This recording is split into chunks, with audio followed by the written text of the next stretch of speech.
poursuivre avec la deuxième opposition. Monsieur le député d'Hochelaga-Maisonneuve. Merci, monsieur. 39 secondes. Merci, monsieur le président. Rebonjour, monsieur le ministre. Avez-vous réussi à mettre la main sur le chiffre du 5 millions, finalement, pour les fusions d'organismes? Combien de demandes vous avez reçues? Combien ont été dépensées? On cherche, chers collègues. On cherche encore? On cherche encore. On l'avait. On l'avait presque. Vous avez fait une annonce il y a Voulez-vous quelques... qu'on vous la donne tout de suite, chers collègues? Ben oui, si vous l'avez à portée de main. Là. Donc, 24 projets impliquant 37 hausses pour 904 000. 904 000 pour les fusions. En termes d'accompagnement. On a dit 24 projets. Oui. Écoutez, puis avec votre permission, là, comme l'information m'était soufflée à l'oreille et dans les mains par mon collègue, certainement. Peut-être qu'avec votre permission, notre sous-ministre pourrait parfaire la réponse pour bien vous éclairer. Monsieur Gauthier, allez-y. Oui, bien en fait, c'est ça. Il y a 24 projets qui ont été soumis. C'est pas seulement des fusions, ça peut être des mutualisations, de l'exploration d'un regroupement ou autre, pour l'équivalent de 904 000 Ça veut dire qu'on double le nombre d'organismes impliqués? Bien, dépendamment, des fois, ça peut être 2 organismes, des fois, ça peut être 3 organismes. Okay. Ça varie en fonction de la... On est au moins alentour d'une 50aine de groupes impliqués. Oui. OK, merci beaucoup. Vous avez fait une annonce il n'y a pas longtemps, le 21 mai. Subvention de 10 millions de dollars pour favoriser l'embauche des jeunes diplômés. C'est des subventions salariales, si j'ai bien compris, mais ce n'était pas clair pour moi s'il y avait des secteurs ciblés. Alors, Monsieur le Président, merci pour la question. Non, c'était justement l'objectif.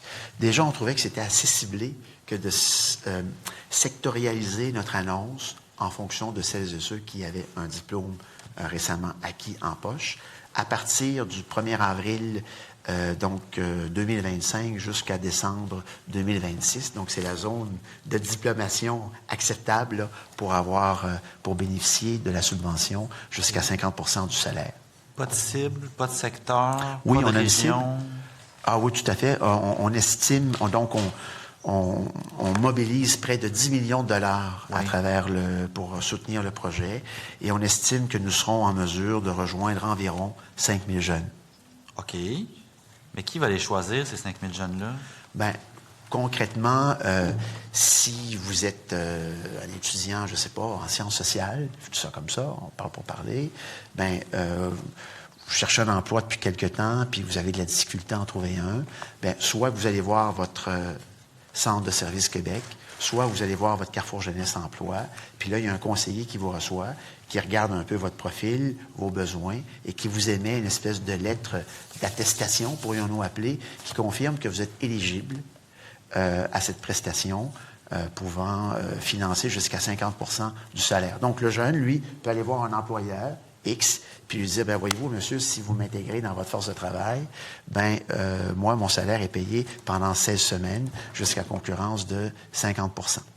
Une démarche individuelle d'un jeune qui doit se faire un peu approuver par un CGE, qu'on a dit tantôt, ou un autre groupe? Ou un centre de service emploi. Centre de service emploi.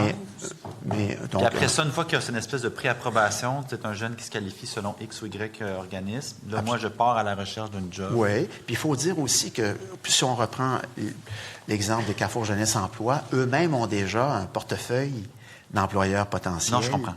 Puis ils peuvent référer le jeune, tu sais, ils ne laissent pas aller comme ça en disant arrange-toi. Bonne chance. Il va être encadré. Ça peut être secteur public, secteur privé? Absolument, tout secteur confondu. Incluant donc comme un centre de service scolaire, un hôpital, un CLSC? Oui, tout secteur confondu. En fait, ce pourquoi le jeune a été formé. En définitive, on veut une adéquation entre l'expertise de formation et puis le secteur de travail. Ça peut être le secteur communautaire aussi? Ah oui, absolument. Puis pour le secteur communautaire, l'aide est bonifiée en quelque sorte. Fait que Boulot Vert pourrait venir vous voir avec des jeunes? Bien, savez-vous quoi? J'ai une bonne nouvelle pour vous, chers collègues. Absolument, qui pourrait venir le voir. Puis d'ailleurs, je voulais vous dire, lorsqu'on va rencontrer Boulot Vert, si vous voulez être là, ce serait extraordinaire. On pourrait peut-être même faire ça dans votre bureau de circonscription. Ça me fera plaisir, Monsieur le ministre. Mais là, juste pour être clair, puis vous me pardonnerez l'image, là, mais ça veut-tu dire que le jeune, une fois qu'il a son papier, il peut aller chez McDo, puis là, nous, on va se ramasser à payer la moitié du salaire de McDo? Non, non, non. Il faut qu'il y ait vraiment une relation entre la formation requise et le poste convoité.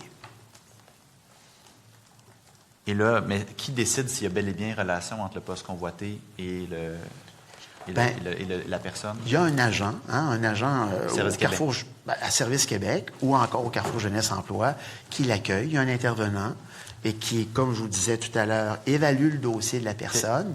Puis on a des gens très professionnels dans le Carrefour Jeunesse Emploi qui n'iront pas mixer, si vous me permettez l'expression, un diplômé en génie mécanique pour un emploi chez McDo. D'accord. J'aimerais qu'on parle un peu d'un sujet qui m'inquiète beaucoup pour la suite des choses au Québec puis dans le monde, en fait, pour être bien honnête. C'est l'intelligence artificielle qui occupe de plus en plus de place dans nos vies, qui occupe de plus en plus de place dans les réflexions, dans les prospections. Vous êtes ministre de l'Emploi. J'aimerais savoir si dans votre ministère, il y a des analyses sur le nombre de postes, le nombre de postes d'équivalent temps plein qui sont à risque de disparaître dans les prochaines années au Québec à cause précisément de l'intelligence artificielle. Puis là, je ne parle pas nécessairement des jeunes, de manière plus large. Alors, Monsieur le Président, c'est une question excessivement pertinente. Je suis heureux qu'on aborde le sujet. Selon les renseignements qui me sont fournis, il y a à peu près 59 des emplois actuels qui seraient exposés à un degré ou à un autre à l'arrivée de l'intelligence artificielle dans l'organisation du travail. Oui, mais est-ce que le poste est à risque? Parce que c'est une chose de voir que, je veux dire, un professeur, l'intelligence artificielle arrive dans la classe du professeur, l'emploi va être touché, mais le poste de prof ne va pas disparaître. Bien, écoutez, le niveau d'exposition varie selon le type d'intelligence artificielle qui entre dans l'organisation. Je vous donne un exemple plus pointu. C'est le réseau des Carrefour Jeunesse Emploi qui l'a calculé à partir des chiffres de l'Institut du Québec. Là. Il donne, par exemple, l'exemple des secteurs des technologies de l'information au Québec. L'emploi des 15-29 ans a chuté de 10 500 postes depuis 22, alors qu'il a augmenté chez les travailleurs plus expérimentés, plus 9 900. Donc là, il y a une thématique particulière aux jeunes, où est-ce que là, on voit les postes en TI. Puis là, on assume ici, c'est l'analyse qui est faite, que c'est beaucoup lié, en fait, à l'intelligence artificielle. Mais est-ce que vous avez, de manière plus pointue au ministère de l'Emploi, une prospection, on est capable d'estimer que, je donne un chiffre, 20 000, 30 000, 50 000 postes au Québec pourraient disparaître dans 1 an, 2 ans, 3 ans à cause précisément de l'intelligence artificielle? Parce que de me dire tout le monde va être touché par ça, oui, d'accord, c'est une vérité de la palisse. Des postes qui vont disparaître. Avez-vous une évaluation de ça? Bien, écoutez, il faudrait regarder du côté de l'Institut de la statistique du Québec. Vous savez, on a la chance d'avoir autour de la table un des grands spécialistes de la question de l'intelligence artificielle, Monsieur Jean Lortie, qui est président donc de la Commission des partenaires du marché du travail, qui a été mandaté il y a un certain temps pour réfléchir à la question, parce que vous savez que la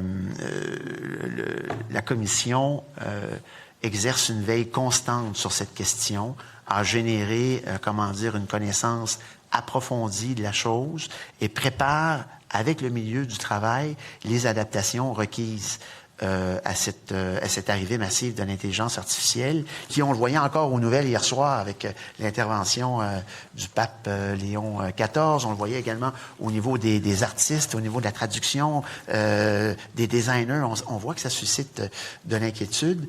Et nous, on veut se préparer pour répondre à cette arrivée. On veut outiller nos employés pour qu'ils puissent avoir la littératie et la littératie numérique requise et technologique requise pour savoir utiliser sciemment cette nouvelle technologie.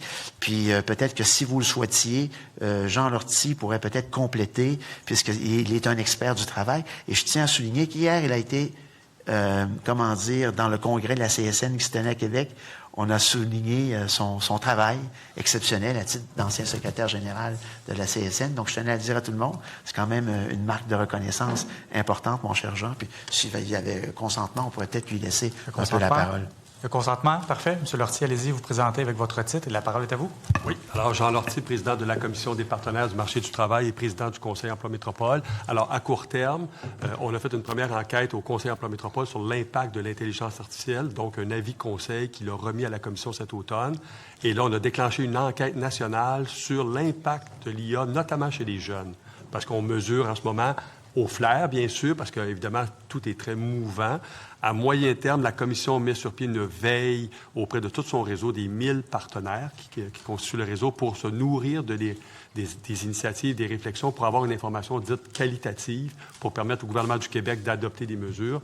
Et à plus long terme, c'est des programmes, des mesures pour l'accompagnement des compétences en innovation, totalement nouveau, un référentiel des compétences du futur qu'on a mis à jour et qu'on a travaillé quand on l'a créé en 2022. Et l'objectif étant que d'ici quelques années, à travers toutes les mutations que le ministre soulignait, c'est qu'on soit capable d'adapter les réalités du marché du travail, littératie numérique, accompagner les gestionnaires de PME dans l'innovation, donc travailler en alliance, donc avec plein d'acteurs de la société. Mais l'objectif, c'est le développement des compétences, de la main-d'œuvre.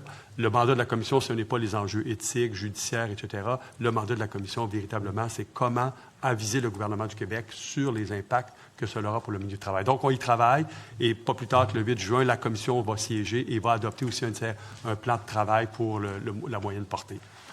Merci pour les explications. Je suis content de savoir que la CPMT est sur le dossier. Je sais que dans le milieu syndical, ça jase beaucoup également, dans le milieu patronal, sans aucun doute également. Je pose la question parce que, tu sais, on a connu cette législature-ci, un mandat, pardon, pas un mandat, mais une commission spéciale sur le temps d'écran, parce que c'était un enjeu qui était estimé transpartisan, nouveau. Je me surprends qu'on ne soit pas en train de préparer une chose similaire sur l'intelligence artificielle d'un point de vue transpartisan politique. J'ai déposé une demande de mandat d'initiative sur le volet plus pointu des artistes, même plus pointu de l'illustration. Les gens qui font du graphisme, qui font des affiches, qui font des BD, etc. Il y a eu un beau dossier dans la presse, dans la presse, je pense, ou le Journal de Montréal, pardon, il y a 2 fins de semaine, où est-ce que c'était rendu tellement facile de reproduire des artistes qu'on connaît bien, comme Élise Gravel ou autres. Il y a des gens qui font de l'argent avec ça, qui vendent ça. Ça vous concerne, vous et le ministre de la Culture également, mais il n'y aurait pas lieu là, de se parler ensemble pour trouver des façons de fonctionner. Le gouvernement donne des subventions en culture, par exemple, dans les musées, c'est un exemple, mais qui peuvent être utilisées. Est-ce qu'on ne pourrait pas mettre une clause pour dire que les subventions qu'on donne en culture ne doivent pas être utilisées pour faire de l'intelligence artificielle si on veut maintenir des emplois en culture plus précisément? Bien, Monsieur le Président, je remercie mon collègue pour sa question qui est très pertinente. Toutefois, parler de culture sort très largement du cadre budgétaire qui mettait partie à l'emploi. Ceci étant dit, la curiosité, l'intérêt qu'il porte à l'intelligence artificielle, je la porte également. Et pour sa gouverne, qu'il sache qu'à titre de ministre responsable de la région de Québec, dès mon arrivée en mandat, il y a à peu près 8 mois, j'ai donc mandaté Québec International et son directeur général, M. Carl Viel, afin de présider un groupe de travail rassemblant les forces vives de la capitale nationale pour penser l'avenir de notre région sous l'œil de l'arrivée de l'intelligence artificielle. Il y a notamment la rectrice de l'Université Laval qui siège sur ce comité, plusieurs sommités en matière d'intelligence artificielle, dans le domaine de l'industrie notamment. Et nous serons en mesure de pouvoir rendre compte de leurs travaux subséquemment. J'ai déjà eu l'occasion de les rencontrer en Teams et, mon Dieu, ça va être extraordinaire. Merci, M. le ministre. 1 minute 15 secondes. Question rapide sur l'intelligence artificielle. Vous n'aviez pas de chiffres donc sur les pertes d'emplois projetées. Je pense que ça serait intéressant que votre cabinet, votre ministère se saisisse de ça. Mais avez-vous des chiffres sur les postes perdus en raison de l'intelligence artificielle au moment où on se parle? De manière précise, je n'ai pas ces chiffres sous les yeux. Parfait. La minute qui me reste, j'aimerais qu'on parle rapidement du coût de système. Vous aviez fait une grosse enquête là, par Optima Management pour estimer que ça coûte 125 $ le coût système là, pour les jeunesses des Carrefour, Jeunesse Emploi. Votre prédécesseur a parlé qu'on serait prêt à aller peut-être à 90 $ l'heure, mais là, finalement, c'est 84 $. Qu'est-ce qui s'est passé pour qu'on soit si loin de la cible de 125 que vous aviez identifiée? C'est un manque à gagner de quoi? Presque un tiers ici. Content de votre question et ça réfère au tableau sur le taux horaire et son augmentation qui avoisine les 90 $. C'est 84. 89 et quelque chose. On avait déposé le tableau, si je ne m'abuse. Et comme vous le savez, on partait de très loin. On partait de quelques 66 $, comme je vous disais tout à l'heure, de mémoire. Donc, c'est quand même un bond important, de 66 à presque 90. On se rapproche des chiffres demandés. Ça met fin à cet échange avec le député Jean Talon. On débute le dernier bloc avec le député, j'ai dit Jean Talon, à Hochelaga Maisonneuve.